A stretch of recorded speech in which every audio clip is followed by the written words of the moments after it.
of courtesy.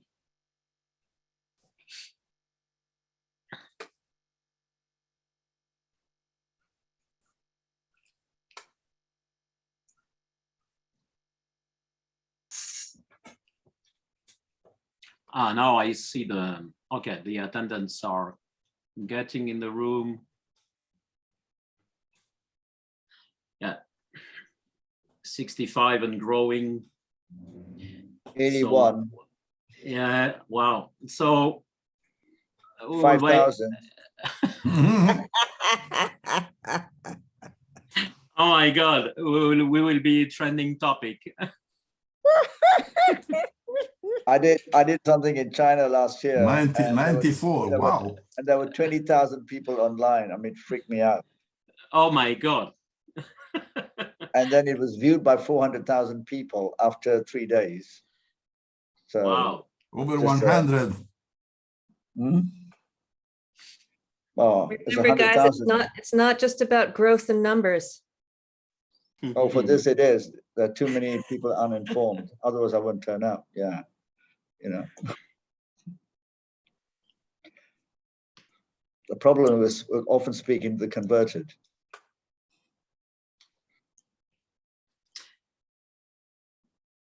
That's right.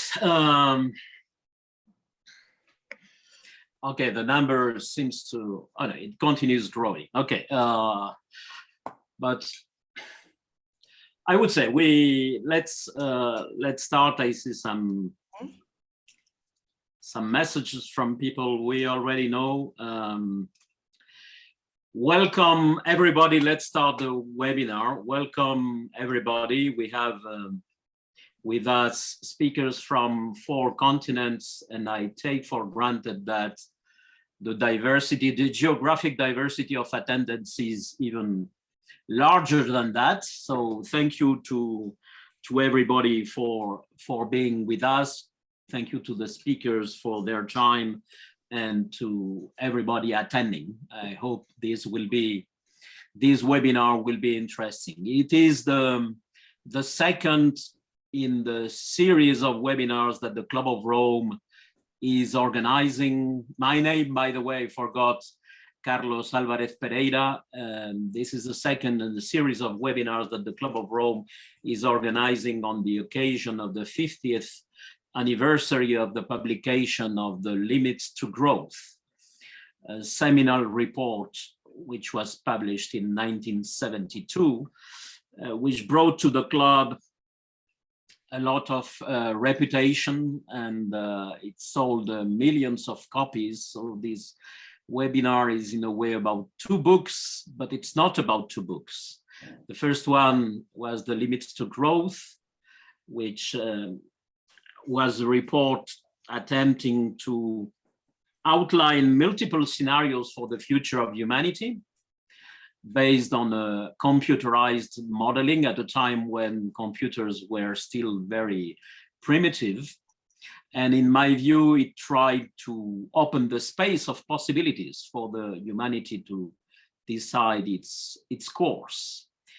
And the second book is one which is about to be published next month, that we decided that we co-edited with Ugo Bardi, who is here with us, entitled Limits and Beyond, with the subtitle 50 Years On from the Limits to Growth, What Did We Learn and What's Next? So with Ugo, we decided to ask a number of people from different backgrounds, perspectives, cultures, ages, etc., what was their feeling nowadays in 2022 about the Limits to Growth, about the original book, about its importance, about the effect, the impact it had at the time, and what happened after that, and where are we now, and where do we want to go in the future. So this is what this webinar is about, and I stopped talking because I'm only the host and moderator of what intends to be a rich conversation between the speakers, and also as much as we can with the audience. Let's start by my fellow co-editor of this second book, Limits and Beyond, Professor Ugo Bardi, who is with us, but in Firenze, in Florence, Italy. Ugo, what do you have to share with us on this occasion? So thank you very much, Carlos. It's a pleasure and an honor to be here today to discuss this subject on which we all have been working, and for some good reason, because it is so fascinating, and you all are here today because you too, you find it fascinating. So let me start with this, which I suppose many of you know. Let's see if I can see it. Yes, you can see it. And it is a copy of the original edition of The Limits to Growth. This book, published in 1972. Now, there are so many things to say about this book that we could discuss about that for hours, for days, for weeks. This is just to show you, this is another book, a little bit too much technology here, but you may be able to see this is my book that I wrote in 2011, just because I remembered having read the first book years before. So I said, well, there's something in mind about this book. And so I returned to read this book. And then I said, wow, that's an interesting story. Somebody should write a book about the book. And I did. And you see, this book has so much of a resonance that I think I could tell you a little story, that something that happened to me a few years ago.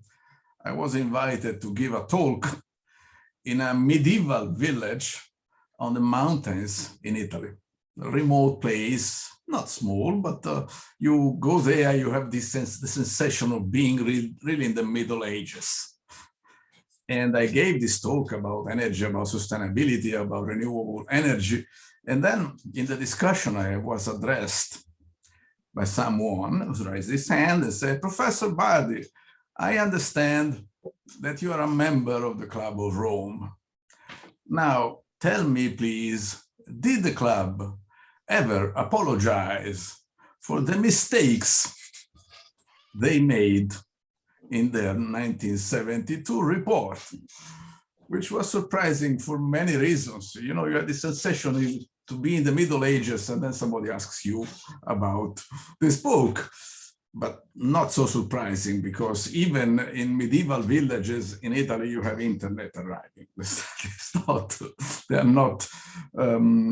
not yet still in the Middle Ages. But what is interesting is how the resonance that the book had, which you see, you can make it disappear, is a trick, not a trick, but it's here. And the resonance, and one of the many elements worth of discussing is how the message of the book, which was a complex message, it said many things. This book was not a simple thing like it was understood. We ran out of oil, we ran out of metals, we ran out of this, we die because of climate change. It was a nuanced message. It was a complex way of facing humankind's problems. And that was the intuition, one of the main intuitions of the developers of this method at the basis of the study, which is system dynamics. And this idea was to develop tools to enhance the human mind, to make it able to reason beyond the simple black and white, good and bad, evil and good, or this kind of beautiful and ugly, and try to understand, try to manage the complexity around us in a better way. That was the idea, the basic idea behind this book, which was shared with the founder of the Club of Rome, Aurelio Peccei. He had this idea: the world is complex, we have to understand it. And That's, I think, the fundamental point we face now. Very big point. How do ideas flow through the human sphere of knowledge, which we also call the meme sphere? Maybe you had the term. Memes move around in the web and they infect minds. What I'm doing now, I'm trying to infect you with some memes that I have in my brain and that I'm trying to pass to you. That's what we are doing. We always exchange memes. By the way, the concept of memes, you might like to see this too. This is 1986, developed by Richard Dawkins. The concept of meme, just as important as that of limits to growth. And so we face this enormous challenge. It is already something that a set of ideas, the set proposed by the Club of Rome in 1972, was able to filter through the human mind space, arriving even in small villages in Italy, but it arrived in a very simplified form. They say somebody made a huge mistake thinking that we are all, it was not true, but at least the message went through. Now, the challenge we have is to go beyond this kind of oversimplification and to try to manage human matters, understanding the complexity of the system we're facing. As it's a huge task, as you may clearly understand. If people were able to understand the various facets of what, and not judging in good and bad, we would not be in the mess we are right now. But this is just a concept that I want to infect you with, and I won't keep you any longer, but it is what I wanted to say, more or less. So thank you for your attention. And Carlos, I may give back the microphone to you. Thank you. Thank you, Ugo. Well done. The point of opening our minds to better questions. That's our role, to try to ask better questions and see what happens based on that. As second speakers, we shift from Europe to the Americas, to the USA. From Washington, DC, we have with us Gaya Herrington, who has done a lot of work and very valuable work about comparing where we are today with original scenarios in the book, in the Limits to Growth book. Gaya, I'm not doing presentations of the speakers. Sorry for that, because I think it's more important that we have rich conversations. The audience, all of them are well known, so you can find plenty of information about any of them in the internet. Gaya, the floor is yours. Go ahead, please. You are on mute.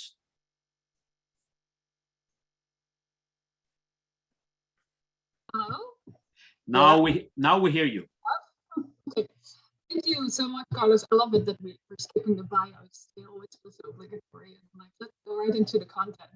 So let me share my screen here. I love that this time I don't need to tell anybody what the limits to growth and the World 3 model actually was. So I can skip right into my research as well. But that's what it was this 50 years ago, right? Half a century. Some of these scenarios, they ended with a steep decline, which is called collapse. And it was very much interpreted as a prediction of doom. But it is, and that was not, it was more nuanced, but it's still true that not all of these scenarios were particularly a great prospect. So I thought, okay, now that we have a few decades of empirical data, let's see how that turns out, right? So I took 4 scenarios from the World 3, the business as usual, upper left. That was the one that ran only on historical averages. And then business as usual 2, also historical averages, but it was added later to address criticism that non-renewable resources are hard to estimate, which is true because they're in the ground. So the Limits to Growth team said, okay, well, let's double it and see if that helped. It did not, in the sense that the collapse only gets worse. The the cause of the collapse changes from resource scarcity to pollution, but because there's more resources, business as usual can go on for longer, at which point we have a collapse resulting from pollution, which I would argue includes greenhouse gas pollution. So this is basically the climate change scenario. So, sorry, Gaya, it looks like there are issues. I hear you well, but not all the audience does. Okay. Could you try to improve a little bit? I will speak a little bit louder. Let me see if I can, I will speak a little bit louder. Let me know if it improves.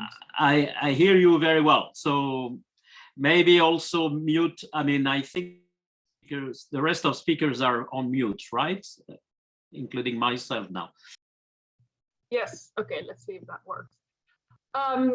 And so another criticism is the comprehensive technology scenario, or to address that criticism, which was that the MIT, these people were from MIT, but still there was the criticism that they did not take into account technological innovation enough, which I always thought was an interesting criticism to make to a bunch of MIT people.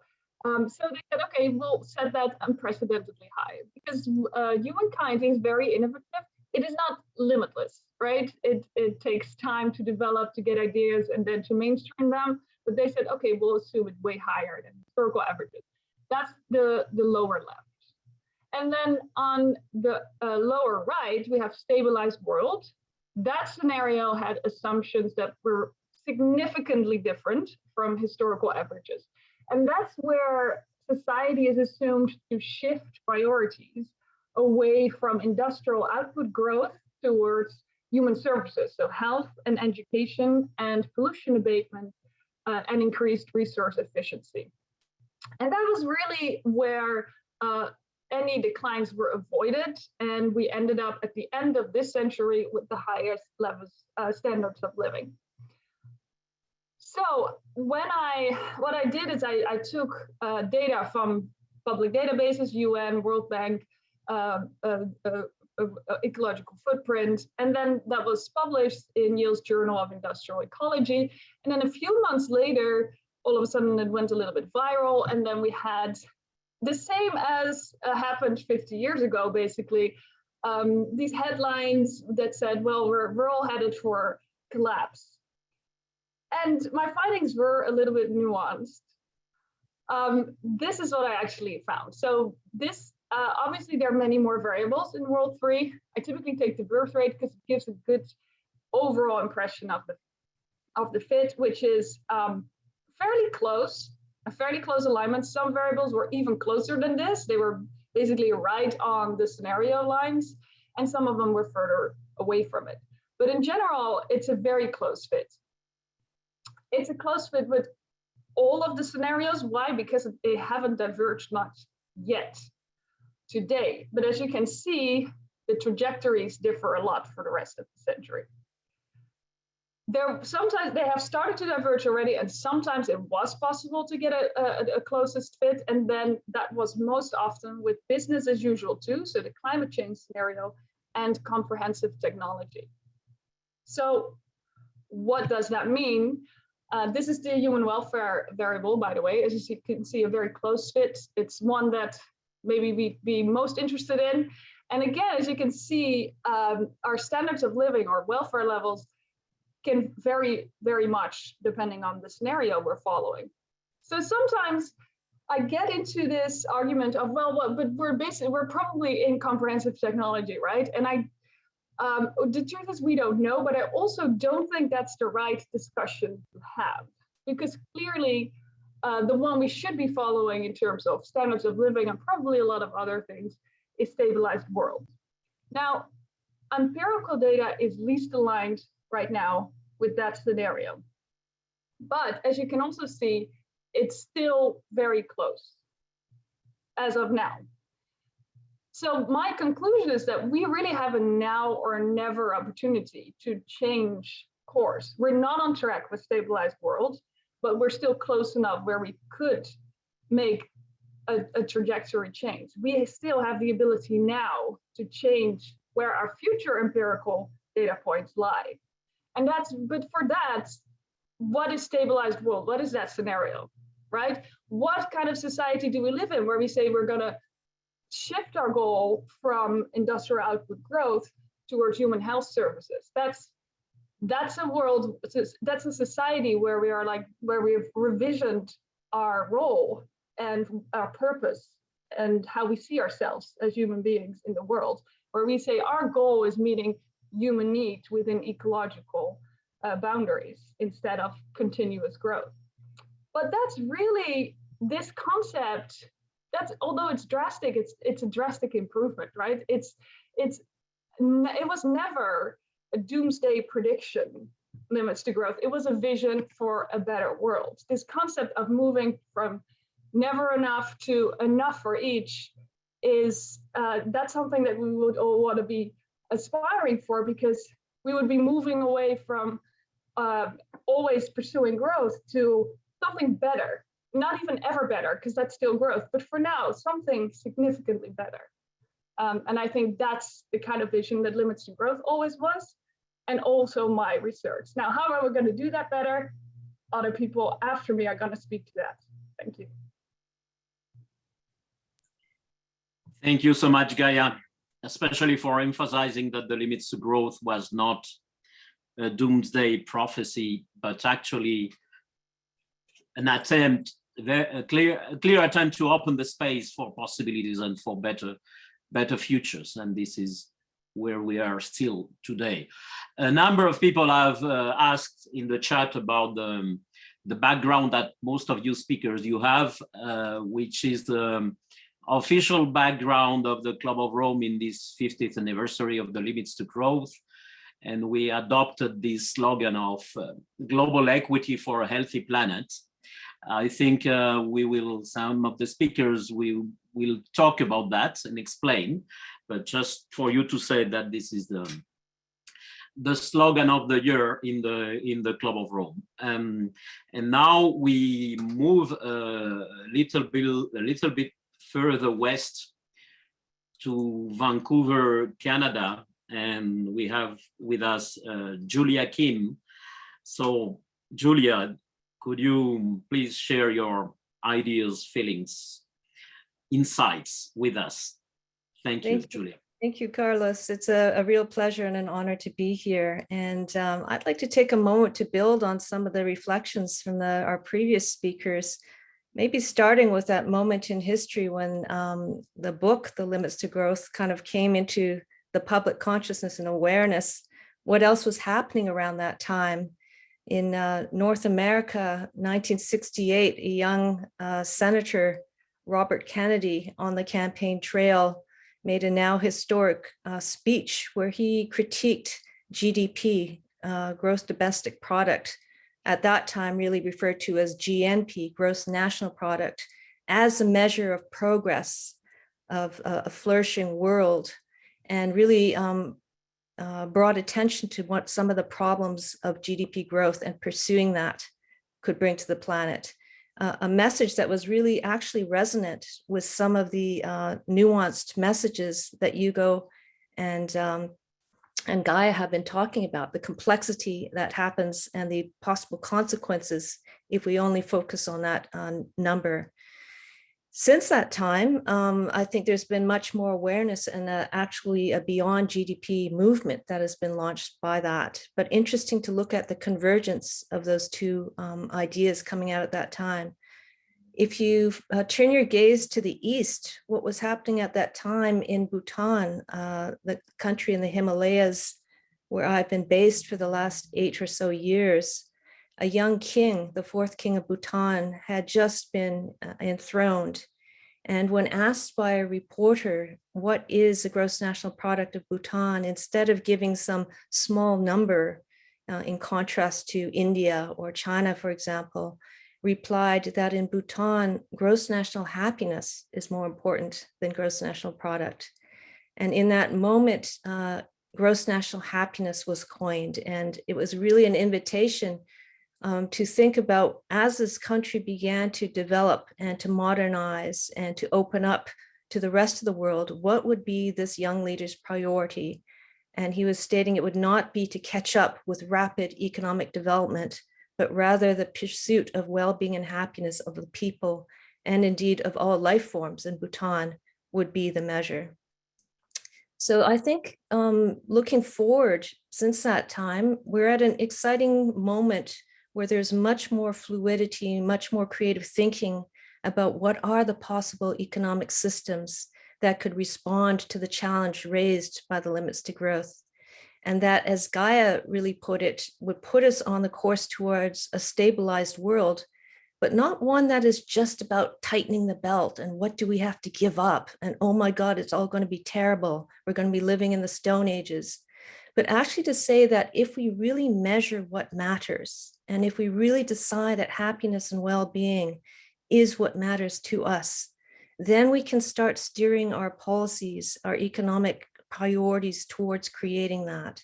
And there are plenty of examples. One of our colleagues, Kate Raworth, speaks about donut economics, which is being taken up even at the city level in many places around the world. Other countries in the Wellbeing Economy Alliance, other government leaders are choosing to measure other things besides GDP growth in order to steer policies and priorities.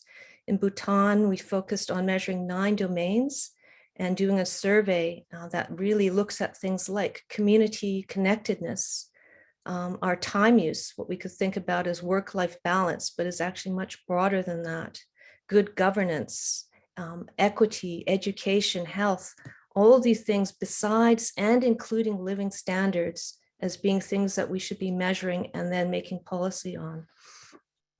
I think the other aspect of GNH that is interesting is that there is this outer systems change element, which you could think about as the measures and the policy, but there's also an inner dimension, a kind of consciousness and values and vision aspect towards well-being and well-being economics. And this harkens a little bit to what Donella Meadows has spoken about when she speaks about leverage points. Dana Meadows being one of the really important and powerful female voices that gave rise to the limits to growth.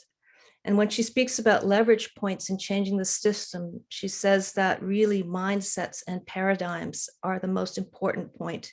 After that, the measurements, the systems, the policies come up. So in Bhutan, as I said, happiness and well-being is the vision and the paradigm. And once that is in place, things start to move. So that raises the question, what are the values and visions and what are the capacities that we can bring towards this change?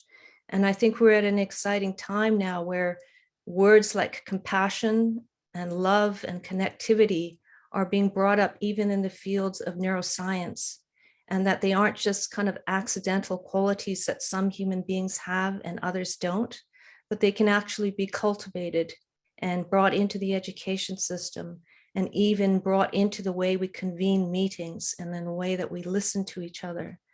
And so in cultivating this kind of inner technology and bringing it together with the outer technology that is so needed at this time, we have the possibility to actually create a more sustainable, stabilized world that actually brings more well-being and happiness.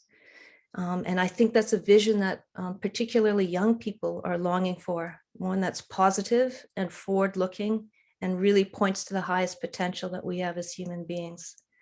So I'll stop there, but I really wanted to join some of the threads that our speakers have brought up and to really highlight this aspect of the outer social structural change, as well as the inner dimensions and the inner potential that we have if we focus our vision, our values, and our mindsets in one direction of human flourishing and well-being. So thank you, everyone, and back to you, Carlos, to continue our conversation. Thank you, Julia, for bringing the dimension of mindsets and mindset evolution and giving some hope on that for the future. We continue our journey westward. Going to the west, we reach the east, what we in Europe call the east, you know, because these are relative notions, as you know. And so from Vancouver, we go to Kuala Lumpur now. And we have with us Chandran Nair, who I'm sure will bring new insights and interesting perspectives. Chandran, The floor is yours, please. Well, thank you so much, Carlos, and a good day to everyone. So in the spirit of, I think, the invitation, which was to display the kind of plurality of perspectives within the Club of Rome, allowed me to sort of share snippets of the chapter that Hugo was kind enough to invite me to write. And in this context of this discussion, I think, Carlos, you also suggested that we try and focus on the relevance of the original book, and then what happened in terms of, looking back, what did it change, what happened, what did we do right or wrong. So I'm going to focus on, my understanding of where things are in the Asia Pacific region, and where I think things might go, and how things might pan out. So let me start by saying that in 1950, 1970, 50 years ago, the world's population was essentially half of what it is today. I think it was about 3.8 billion people. It was less than 4 billion people. It was a very different world. I was born in Southeast Asia, and in 1970, the thing that occupied my mind was the war in Vietnam. So although Julia pointed to Kennedy talking about limits to growth, the Americans were busy waging war on people looking for freedom.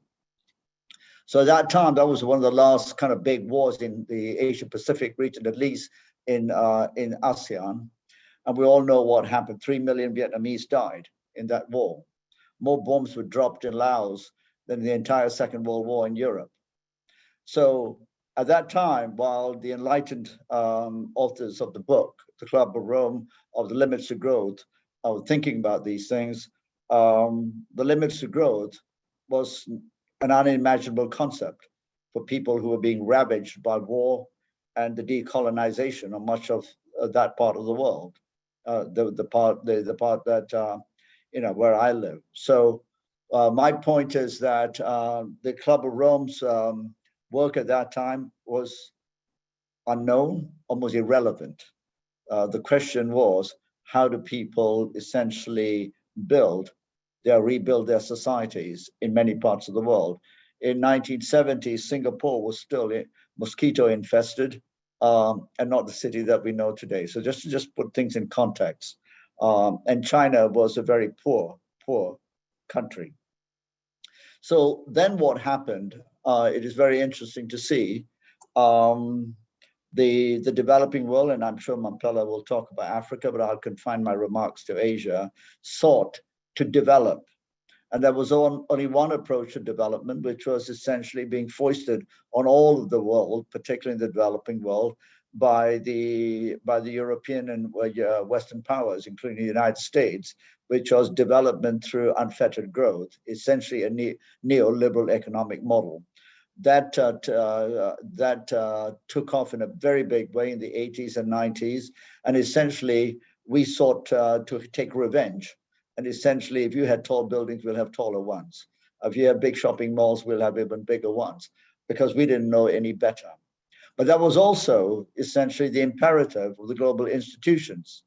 So whilst the Club of Rome message is so important and the model so clear and spoke about so many different things, the rest of the world, particularly in Asia, sought to essentially escape the drudgery of 2-3 centuries of colonization, etc. And the only route towards what was seen as development was prosperity as defined by the neoliberal consensus or the Washington consensus, and being foisted upon them by institutions like the World Bank and the IMF, etc., who, by the way, were also instrumental in furthering and supporting the war efforts in places like Vietnam, etc. So that, I think, was the context in which development took place. 50 years on, what do we have? We have a continent which is essentially, the most populated, but seeking to essentially continue to pursue those models of growth, and the most environmentally degraded all over the planet. So I'd like to just say to Hugo's point, which is very important, the world is complex. But my God, you wouldn't believe it if you listen to some of the people who pontificate about how we need to essentially change things. Their model is very simple, and it's ideological as well. They believe in simple narratives that there is an us. And I say there isn't an us, there is an us and them. And it's okay to admit to that there is an us and them. The us who have more are not willing to essentially share. The them who don't have enough believe that they can have what the us have, and they can't have it. And they're going to have to essentially listen to decide what path they're going to embark on to essentially create equity that will be an equity starting within their own borders, etc. So complexity is really not understood at all. And we also have to understand that as the world's population, right, gathers speed, 8 billion currently, and likely to peak at 10 billion, most of those people will be living in the Asia Pacific region. By 2050, the population of this part of the world will be about 6 billion. 6 billion people will need a very, very different economic and political model to essentially navigate all the transformations that the Club of Rome is talking about. And I'm very pleased that that I've been asked to contribute a little bit to the Earth for All report around what does the political systems look like, because again, in our rarefied sort of platforms, we want to oversimplify too. So I'll finish by saying that I do believe that the Asia Pacific region will define the 21st century, surely because of weight of numbers. And the weight of numbers will need to reject essentially the consumption-driven economic model of the neoliberal system. And to Julia's point, I think those who have will have to give up something. And that is the reality. If those who don't have and hardly have anything are to essentially have their rights met to extent. The ability to give up things will depend on sovereign states taking action to essentially redistribute wealth. And therefore, I come to the last point of my little intervention here, which is I believe that in the large developing countries of the world, the state will be fundamentally important. The political systems will be critical to how we go forward. And we can't leave it to sort of, we all want to live with love and care. And somehow as human beings, we will navigate this. It will require strong interventions of the state, people, leadership. And we'll have to redefine rights and freedoms, which too is a narrative that is not taken kindly to the neoliberal sort of assumptions about how the world should be run.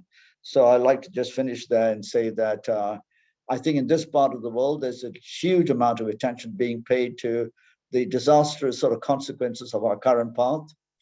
But there's far too much attention as well being paid to growing, which is the narrative, and the idea that we can all have unfettered freedoms. The idea that our freedoms will have to be essentially restrained is something we're going to have to get used to, but though that will fly in the face of the political narrative coming out from the dominant West, where the spread of democracy and freedom is seen as the panacea for all our ills. So let me finish there and say that is essentially what I see as what kind of went wrong and where we are and what the reactions will now have to be. Thank you.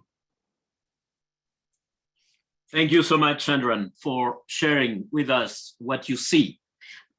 So rich in insights and particularly on pointing to some aspects that we somehow tend to ignore. For instance, the us and them divides.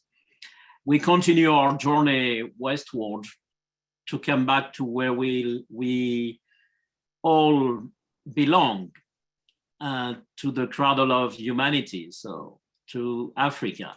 We have with us my dear friend, Mamphela Ramphele.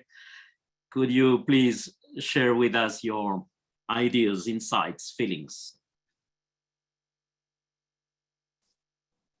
You are on mute, Mamphela. Thank you so much, Carlos, and thank you to all the panelists. It's it's wonderful to be here and hear the pluriversality of the voices.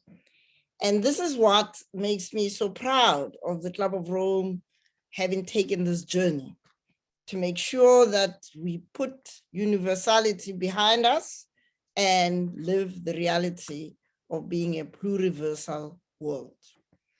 I contributed a chapter at the request of the two gentlemen, which is about reimagining a future for generations to come, where we will have life in abundance on a healthy planet. Why is this important? Because I understand all of the issues that Chandran has raised and other panelists have also put the marker on. But I want to be very selfish and say, I'm here as an elder, as an ancestor who's, as my grandchildren will say, I'm a living ancestor.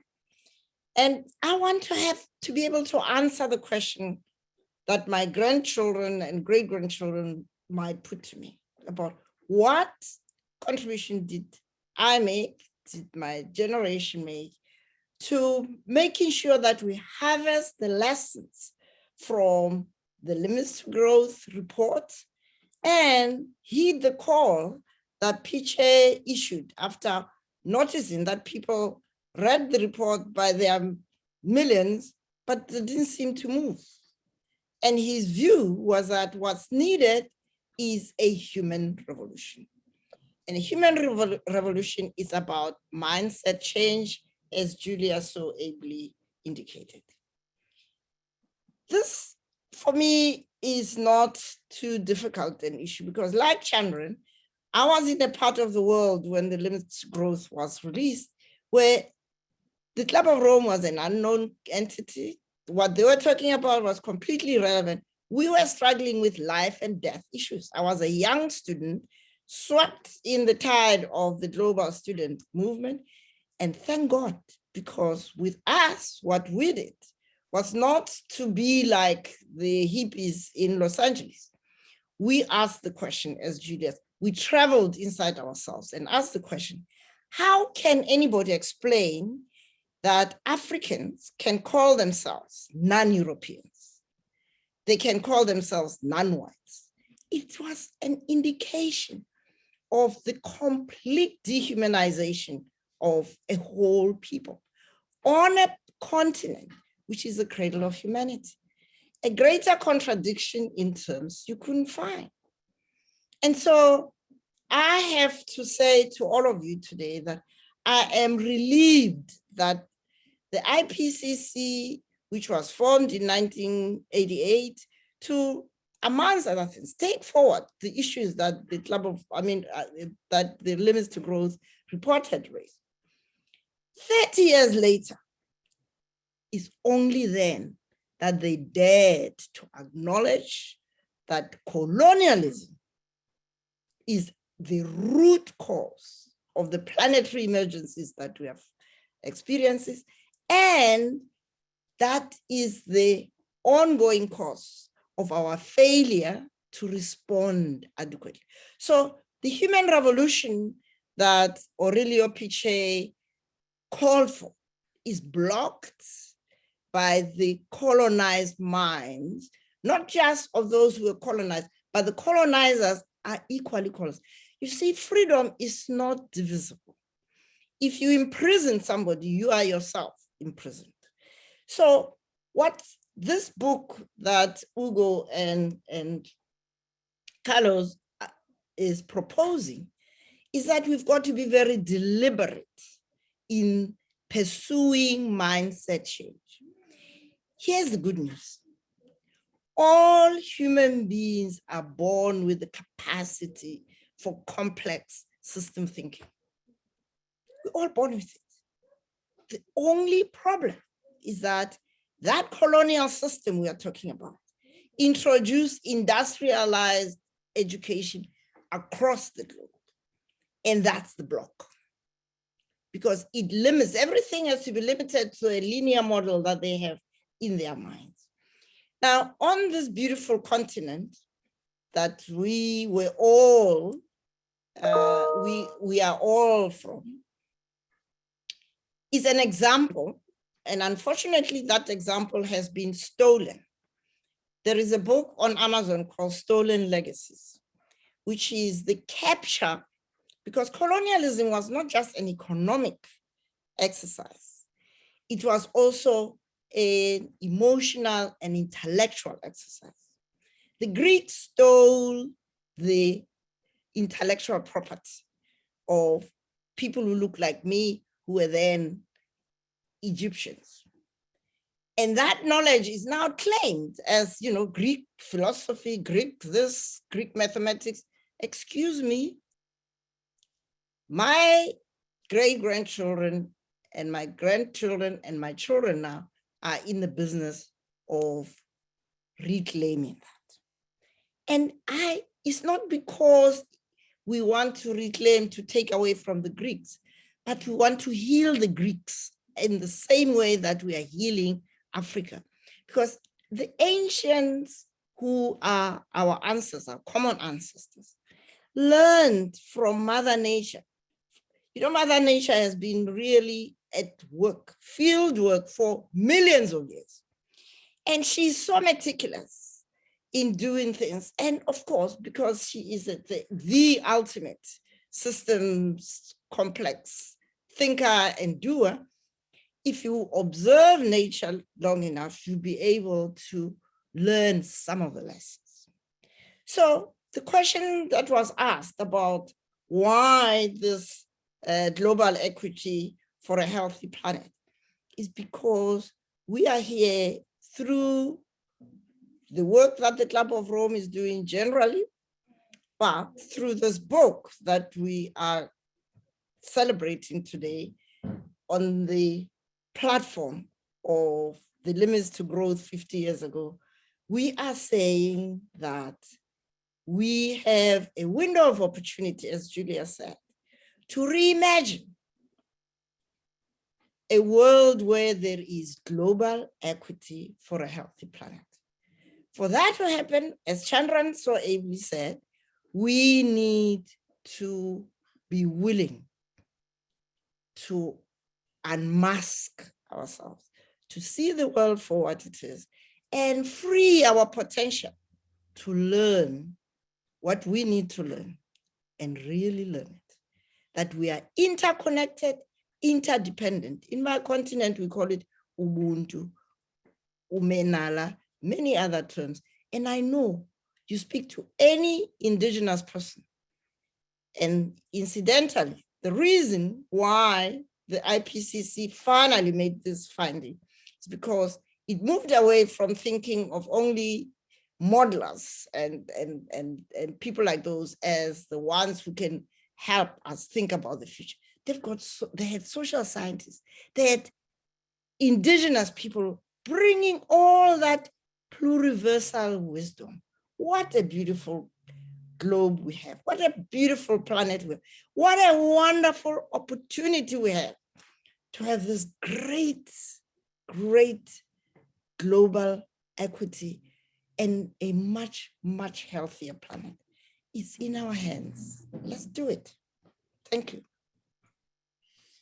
Thank you so much, Mamphela. Inspiring as always, giving the vision, the guiding star for all of us. So we have now time for a second round, using as some of the comments, questions made by the audience. One was about if the concept of limits to growth still makes sense. Does the original, the question says literally, does the original concept of limits to growth apply today? Is growth the issue, or are there other issues that has it been replaced by other concerns? So Ugo, I think you have something to comment on, particularly on this question. If you unmute yourself, please. Thank you. Yeah. So, Carlos, yes, but you see, this is a very wide question.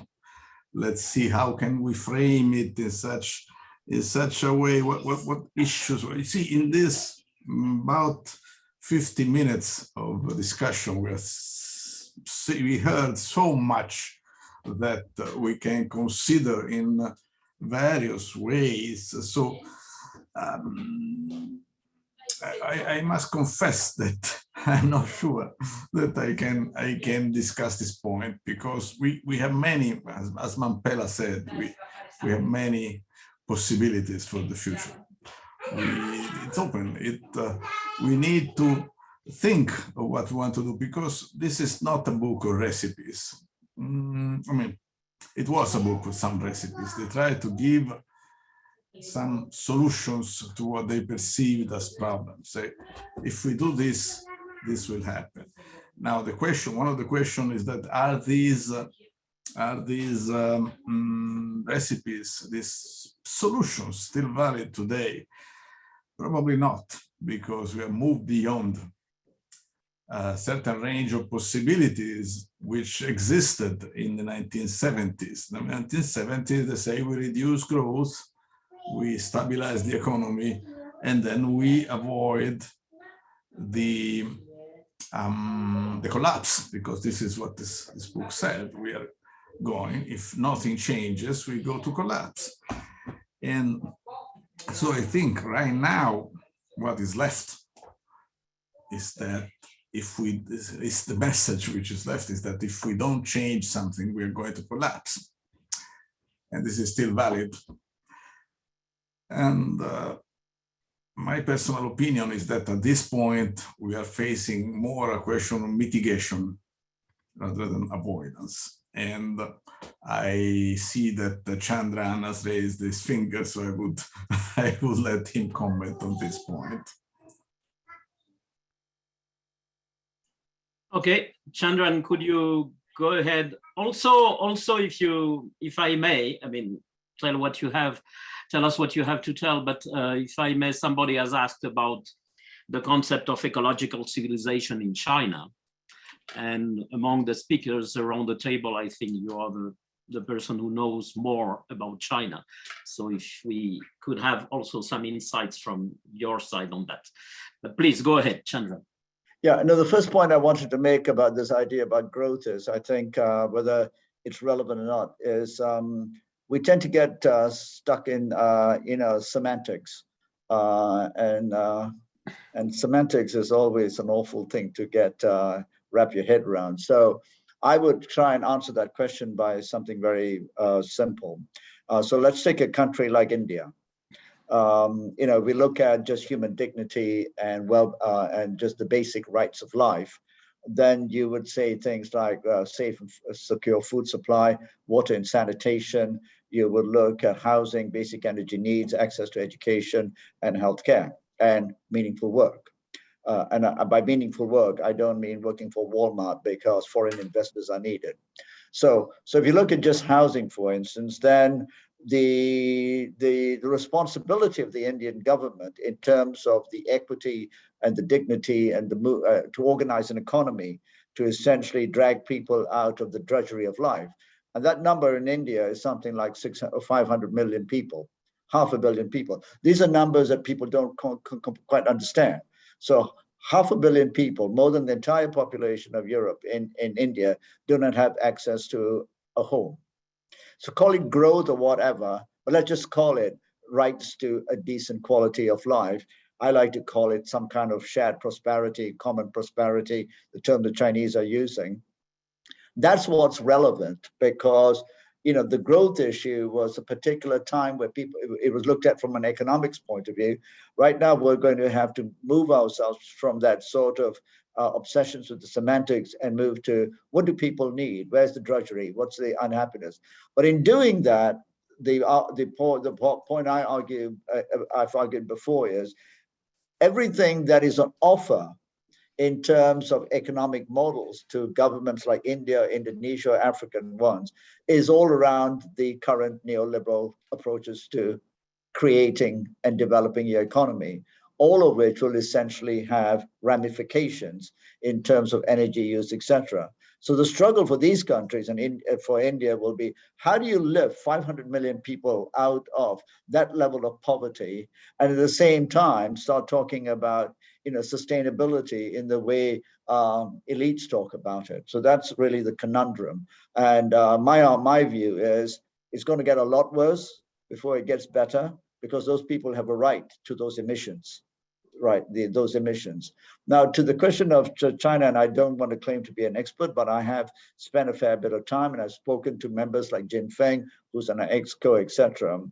And I think the eco-civilization challenge, as far as I know it, China is the only country in the world where the head of state has explicitly stated that they will take an eco-civilization approach to all economic decisions. I don't know of any other state where the head of state has made this a fundamental policy, and even gone as far as to say that anyone who crosses that line will have to bear the consequences of essentially departing from a policy. Now, some people in the audience might think, oh my God, that's a lot of hot air. But if you look at some of the numbers in which the Chinese government is approaching things like renewable energy, poverty alleviation, which is has been a fundamental focus for the last 10 years, etc., then it's on course. But the reality is also the same as the India problem, which is they had to lift 700 million people out of poverty in the space of about 40 years. So there was a lot of emissions. The only way to get to do that was to bind themselves into the global economy, for which they got a huge amount of criticisms, so that you and I can buy things cheap, made in China, and then complain about pollution.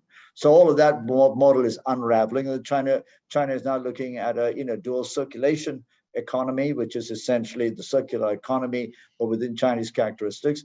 But I do believe the Chinese are very, very focused on the eco-civilization. What form and shape it takes, we don't know. But I'll end by saying, if you compare China and India, then the Chinese system has essentially got the tools to do it, because the state is organized, and the state is not essentially an authoritarian state, is essentially as the buy-in of the majority of people, which is not understood by most people. Coming back to Ugo's definition about people see the world so simplistically, and they think there's some fascist regime in China that is dictating everything to the people. It's not as simple as that. So I would say that China has a better chance of that approach, whether you call it eco-civilization or not. India is sort of somewhere kind of having to find out what is it going to do, given that it'll have 1.5 billion people, more people than Chinese, in about 25 years. So I come back to my point that it's a system of governance and the ability of the state to then organize our rights and our common prosperity. Thank you, Chandran, for the clarity. Before giving the floor to Gaya and Mamphela, who have raised their hand, Ugo, I think you have something to react to Chandran briefly. Just 2 minutes, an extremely quick reaction to what Chandran just said is that, Chandran, you framed a question that was already answered and said by Aurelio Peccei back in the 1970s. There was this discussion exactly on the point you made, because Peccei was asked, are you for zero growth? And he said, no, absolutely not. Because if we stop growth, zero growth, we freeze everything the way it is. And we don't want that. We want the poor to raise up the level of life. And then maybe we can have zero growth, but not now. So this is exactly the tradition of the Club of Rome. Thank you. Thank you, Ugo. Gaya, the floor is yours. First of all, I think it's very important to make a distinction between saying... Could you speak louder? Sorry, because... I think it's very important to make a distinction between saying the pursuit of growth as the ultimate goal of society needs to end. That is not the same as being anti-growth, right? Growth just needs to make sense. And it's a very, you can Google it very easily online. It's called the Easterling paradox. If you plot GDP against reported life satisfaction, there's a very clear inflection point after which more money just doesn't make you happier. When you're on a lower income, certainly more money will make you absolutely happier. And so there, for people on the lower side, they need the growth. People in developed countries where I live, in the US, for the past 50 years, all that income growth has done is really increase income and wealth inequality. And that is a very important thing to make. When you think, but don't we need growth to alleviate poverty? Who benefits from that story? That we need growth to improve well-being. Who benefits? It's the people at the top who already have way more than they need that don't want to share. And where you see this anywhere, you see this nowhere more than in the US. It's our social fabric is falling apart because of it. It is not benefiting anybody anymore except those few billionaires. If you look back in history, I'm not a historian, but people who are have identified two models that were quite prevalent. In general, you have a partnership model and a domination model. Now, this domination kind of model always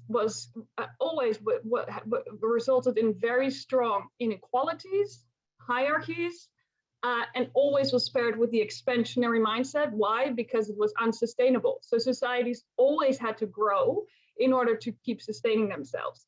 And inevitably, this wouldn't last. The partnership model is where we share much more equally. That was a sustainable model, and it's also more prevalent in history, even though it has been recorded less, it seems. And so we are very much capable. It's actually more natural for us to have more equal societies. So when someone says, well, but isn't growth, don't we sometimes need that? That ultimately comes from a different kind of mindset. And again, like the other speakers already said, that mindset is something that needs to shift. Many thanks, Gaya, and together with Ugo and Chandran for making these points on growth, and the topic is complex.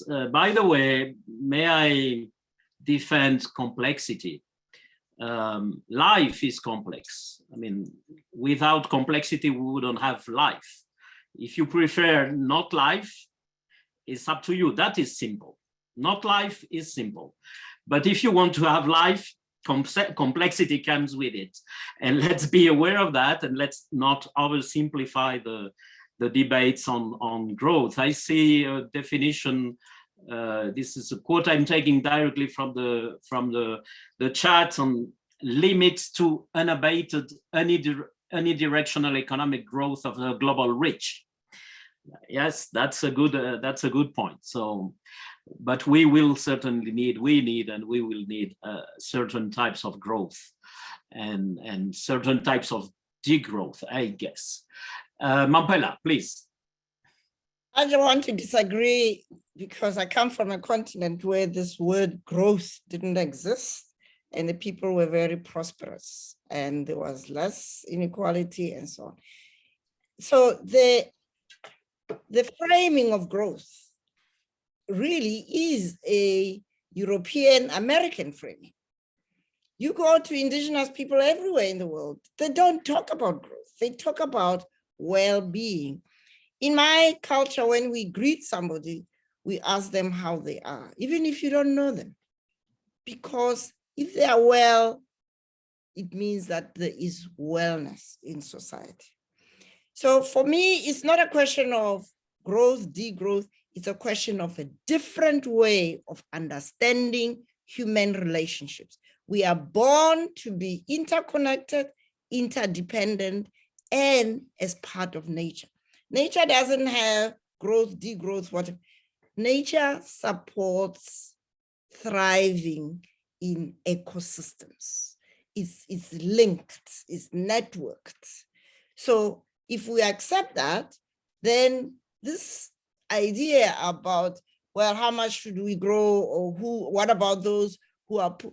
They're not poor because there are no resources. They are poor because of the extractive economic model that was introduced in extremely wealthy places like Africa and in other parts of the Latin America, every society that was able to keep and to nurture indigenous people, that society was wealthy. And they didn't talk about growth or degrowth. I come from a country now, I live in a country now that keeps talking this language, which is totally inappropriate. And look at what's happened in KZN. One of the richest provinces. It's not lack of growth, whatever, is, as Chandran says, the governance model, the mindset, as Julia said, that's what really matters. Someone asked the question about my reference to Stolen Legacies. Stolen Legacy is a book that was published in, wait for it, 1954. But it was hidden because it had poisonous knowledge, because it was challenging the universal view about the Greeks as the inventors of philosophy. And the person who's written this book is an African-American called George G.M. James. You'll find it on Amazon Kindle books because publishers wouldn't touch it. Poisonous knowledge.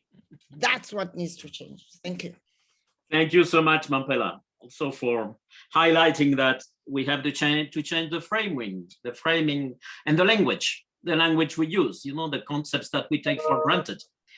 And sometimes we have simply to change them.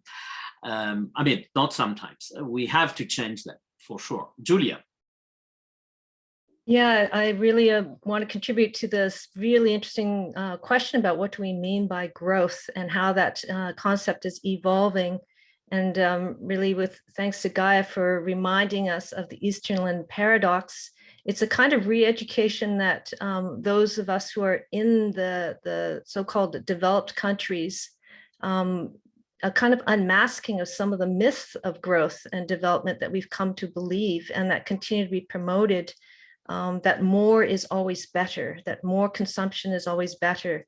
And there's some really great data for those who are interested in the research side of things in the spirit level, which was published by Wilkinson and Pickett, looking at how inequality is actually leading to more suffering and more social ills in developed wealthy countries. So inequality is bad for the poor, that's obvious. But really a lot of data showing how inequality is bad for the wealthy as well.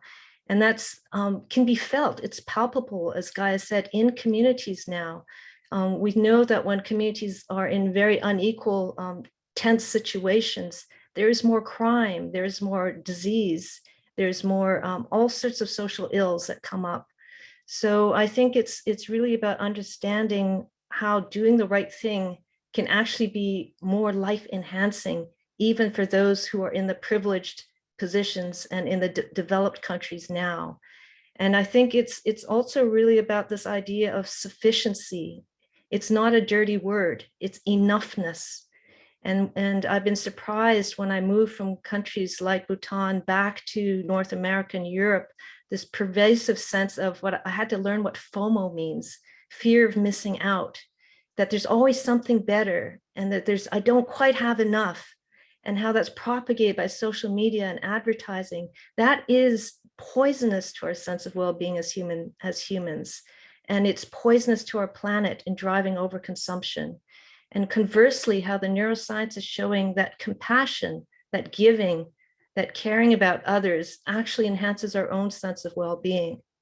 So if we can really connect to these fundamental values and structure what we measure in terms of growth, so that it promotes those inequalities and the distribution of wealth so that it's beneficial for everybody, I think we can move forward. So I still say it's an exciting time when the inner sciences and the outer development of technology can come together.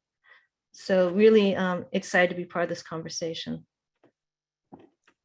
Thank you, Julia. Chandran, you raised your hand. Asked the question about how do we get Western governments to change the way they look at things and share? I think that was sort of the gist of the question. And I think this is something that the Club of Rome needs to sort of shift thinking, at least the way I think about it. This refers to this idea that somehow there's a benevolent sort of us who will sort of give to others. If the last 5 years have taught us anything, it is that those who feel that they have so much are unwilling to share. And that's the geopolitics of the United States exhibited over the last few years. So, but I'm not going to be critical of the United States or the Western powers who have taken the higher moral ground that they're going to help, etc., but rarely ever fulfill their promises. And this is a wrong way of thinking about it. So in this part of the world, my view is, firstly, well, why do you need Western help? Firstly, you should be able to help yourself. So that's a kind of, Mamphela has referred to the capture of the mind, etc. The second thing is, if the Western world and those who have so much in terms of the ecological footprint, the consumption, want to change something, well, don't come and help the developing world. Help your country to change. I'm always intrigued by NGOs from the Western world who want to come and change stuff in Africa and Asia, but who dare not raise a finger to change the abusive nature of the hegemonic power of their Western powers, because it's easier to go out, take money, crumbs from development aid and say, I'm coming to help you guys. But coming back to the self-sufficiency, the whole question is, if you are aware of this, then the message to the governments in this part of the world is, help yourself first. And understand the constraints within which you have to essentially develop. You can cooperate regionally because there's proximity, there's a shared history, etc. But most importantly, we need these countries to essentially depart, a major shift, a departure from the sort of ideologies of essentially what is progress, what is prosperity, and how society should be organized, which, without making it a West and the rest, which has been the dominant narrative of the Western world. This is how it is. You need to believe us. We want to export democracy because we are the good guys, and this is how it works. This is how markets work. And if you don't operate the way we operate, then we will essentially sanction you, do whatever. And that, I think, is the fundamental shift that other countries need to essentially take on board. And that's where, without perhaps sounding like I am batting the Chinese side, etc., I think that's where China has the potential to show the rest of the world, especially in this part of it, there's a different model, there's a different political system, but not exported. People can just decide which way would work. But the assistance for development is not going to come from the United States in some benevolent fashion.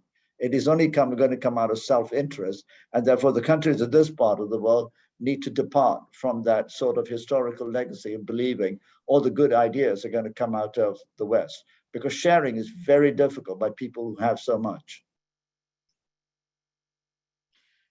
Thank you, Chandran. What you say resonates with the idea that we promote of the pluriversality, multiple pathways, and not.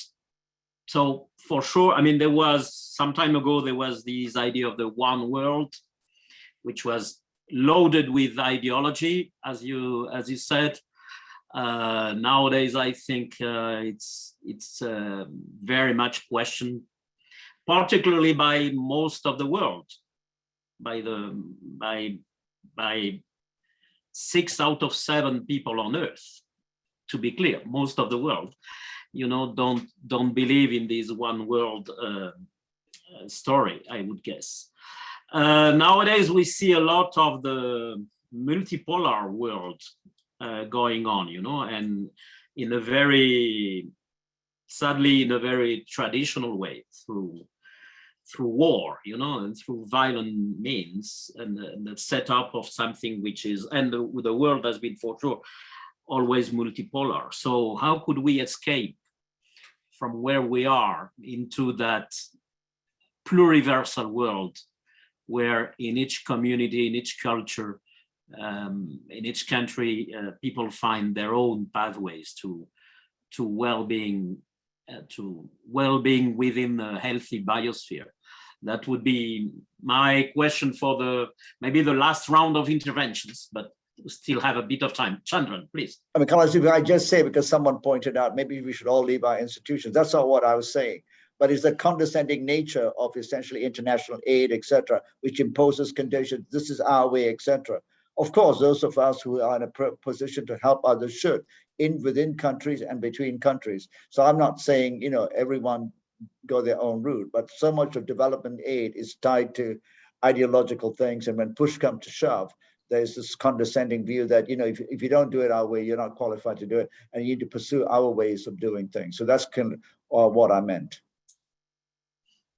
Thank you. But again, question, how do we overcome these multipolar, very violent world in which one idea of what is development under Western hegemony up to now is imposed to most of the world? How do we overcome that into pluriversality? That would be my easy question to all of you. Mamphela, you're on mute.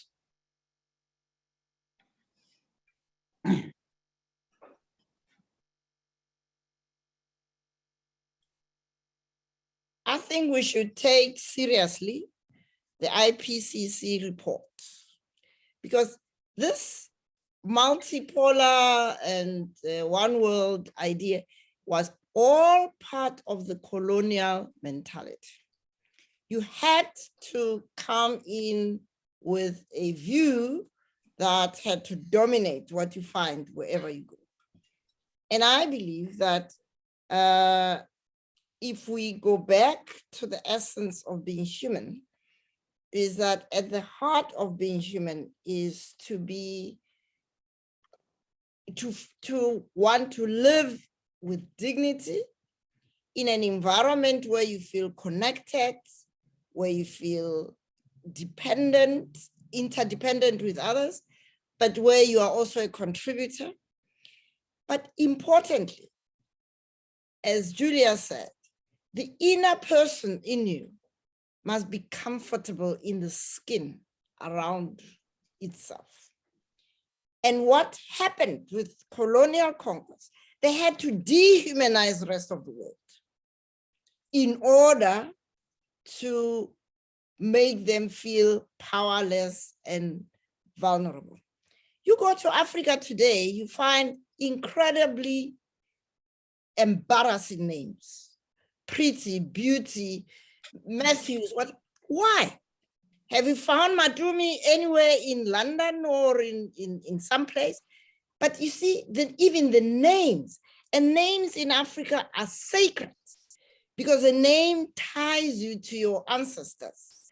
And now suddenly our ancestors have departed because they are no longer being named and therefore being evoked in everyday conversations in the family, at work, and in the broader community. So what we are talking about here, Carlos, is not simply a question of shifting from one thing to the other. We must go back to what Aurelio Piche said, to learn to be human again. And to be human is to be interconnected, interdependent, and to nest yourself comfortably in nature, not to dominate nature, which is the multipolar world and the one world. It's all about extracting and benefiting the self. And so I'm very optimistic. I have faith in humanity because I'm seeing so many signs, particularly the younger generation. They are saying, we want value coherence. If my workspace requires me to do things which violate my values, I'm out of here. So value coherence is an important value in itself for a lot of a growing number of young people, the Nolitas of this day who could be chemical engineers in large companies and making billions of rands and millions of dollars. So I speak from a position of a reimagined world, and I think is within our grasp. Thank you so much, Mamphela. Julia. Yes, thank you for this very provocative question, Carlos, about the pluriversality and how we really value that and promote that going forward in a complex world. I'll speak about it as somebody who has maybe one foot in the East and one foot in the West. And from the point of view of Bhutan, I think it's a real challenge for the young generation that Mamphela speaks of to stay true to the cultural values and vision and ancestors that they are still connected to while the country is rapidly developing and while they are, like many young people, looking for meaningful jobs and financial security.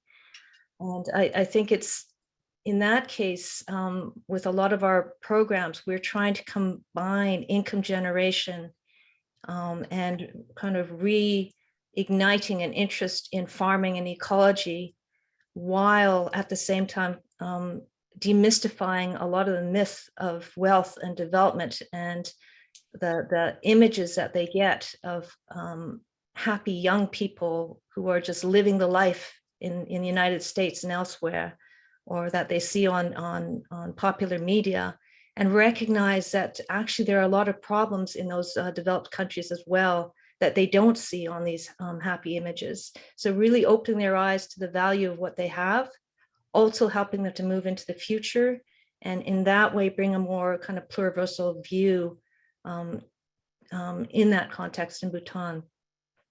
Thinking about the foot that's been in the West and in the so-called developed countries, and I really resonate with the question that Chandran responded to. What if you are in an international NGO where you find yourself kind of exporting and speaking the values that maybe you don't believe in anymore?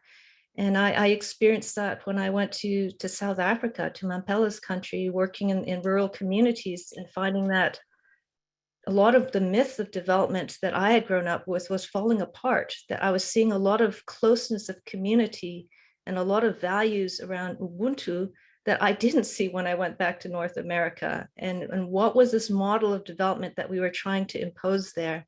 And that can bring up a feeling of discomfort and dissonance.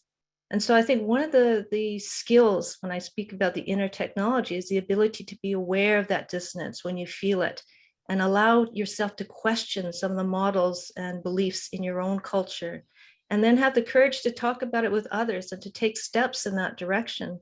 So for many of us who have been privileged to be able to get through the COVID pandemic with less, we may have realized the gift that comes with it, that we don't have to be listening to the message to keep shopping now that the economy is back, that we don't have to get busy again, that community and friendship is really important.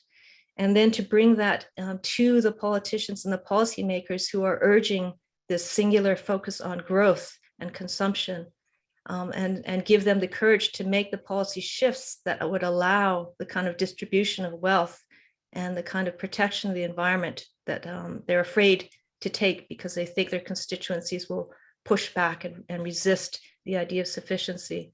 So I think this idea of being aware of the dissonance, of being open to changing your ideas, to learning from other viewpoints, to question the models that you've grown up with, and then to meet with others and to try to put pressure where it's possible to change things if you are in a country that is actually moving in a direction that is leading to more destruction and more inequality in the world. So it's very much a personal journey as well as connecting to the political, the activism, and the systems change. I just wanted to share those experiences.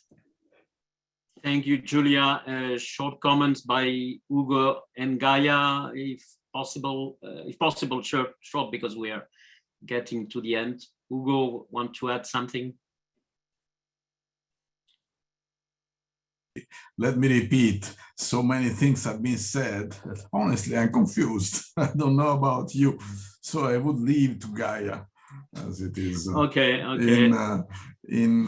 proper for a gentleman to do. Some people in the chat are proposing to hijack mass media, but Gaya, what is your opinion? I think that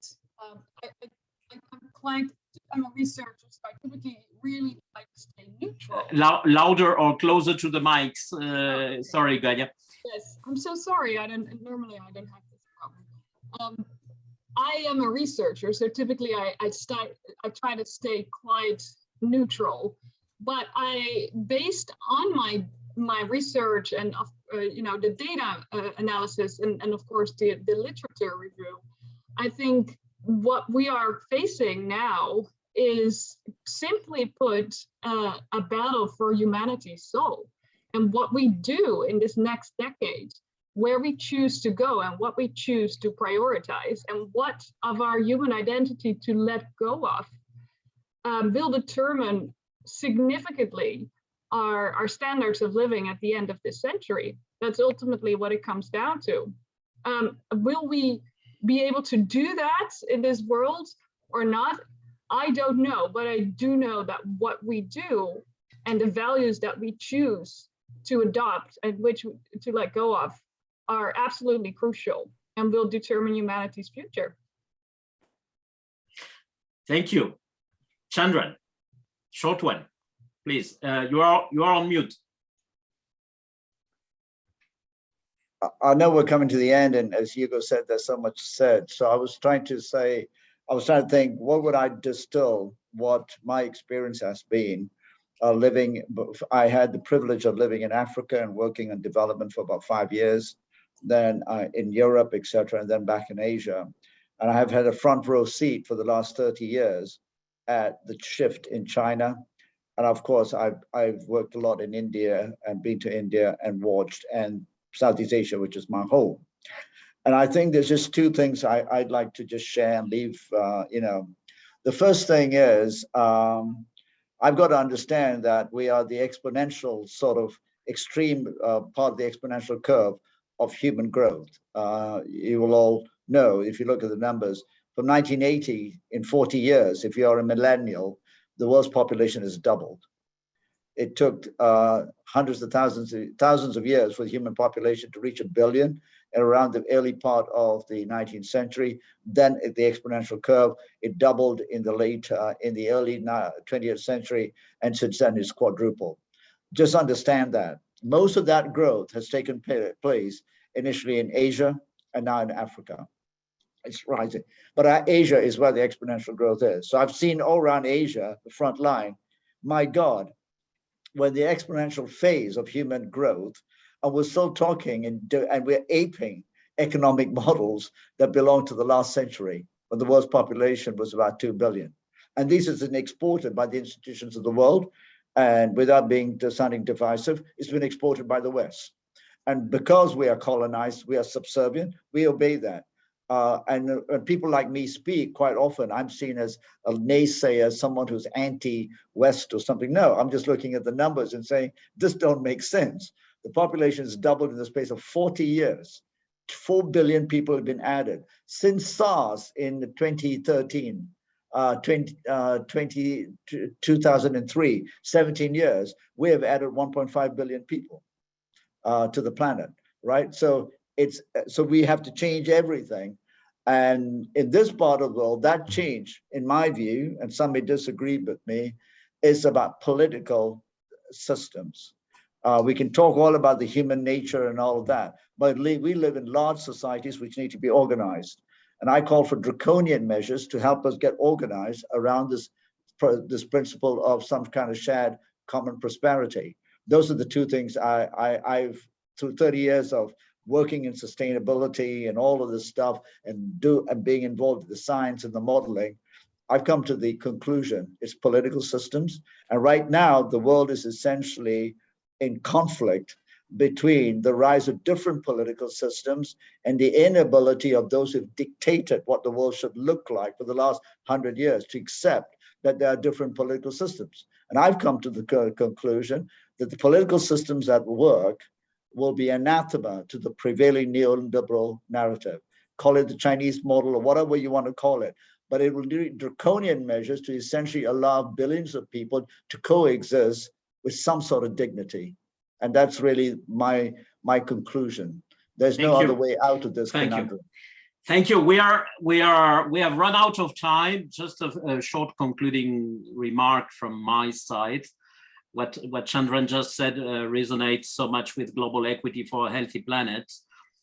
Let me remind everybody that the story of the Club of Rome, the history and the story of the Club of Rome didn't start with the limits to growth, but it definitely didn't end with the limits to growth.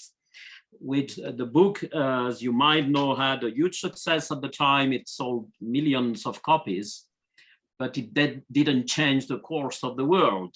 And that's what it is, you know. And the Club of Rome was aware of that and realized that, and a few years later published another report titled No Limits to Learning. And I think this has been said by several in the chats and by the speakers. The exercise we face is a huge exercise in learning, and that's not easy. I mean, learning is not just a soft thing, you know. Learning is how living systems change. So we have to learn, I say we have to learn what we already know. This is about the human revolution that Aurelio Peccei claimed for, to bridge what he called the human gap, the difference between our capacity to act and our capacity and willingness to deal with the consequences of our actions. So we at the Club of Rome, we are working also on this now. We are starting a new project titled The Fifth Element, and the fifth element is life, to find out how we can learn together the difficult lessons. It's pretty clear that we have difficult lessons to learn, but let's hope that we will be able to learn them by reconnecting with our deeper humanity, by rehumanizing ourselves. This was it for now, for today. The book Limits and Beyond will be launched next month, and there will be a launch event in Milano, Italy on the 10th of May. So we hope to continue seeing you in online formats or in presence or whatever. You will be updated about coming events. You know, the whole year is the 50th anniversary of the Limits to Growth, and we will have more webinars like this one to address some of the topics we have been discussing here, and in particular the role of the coming generations. What about youth, right? How will youth deal with this? We hope they will be able to change the world, but it must be their voice that we hear, you know, about how they want to change the world as well. So, and other topics which have been already addressed, I mean, briefly addressed in this webinar. Many thanks to everybody. Mamphela, one very last sentence to as co-president of the club. Do you have one very last sentence to all of us, and we say goodbye with that? You're on mute. Thank you to all the participants and the panelists. We have an amazing opportunity to work together to reimagine the world, and we can have global equity for a healthy planet. It's all possible if you're willing to do the work of learning what we need to learn and learn it. And thank you. Thank you so much, Mamphela. To everybody, this session has been recorded, and the recording will be shared because many people have asked also about that. So thank you so much to the speakers and the attendants. Take much care. See you soon. Bye-bye.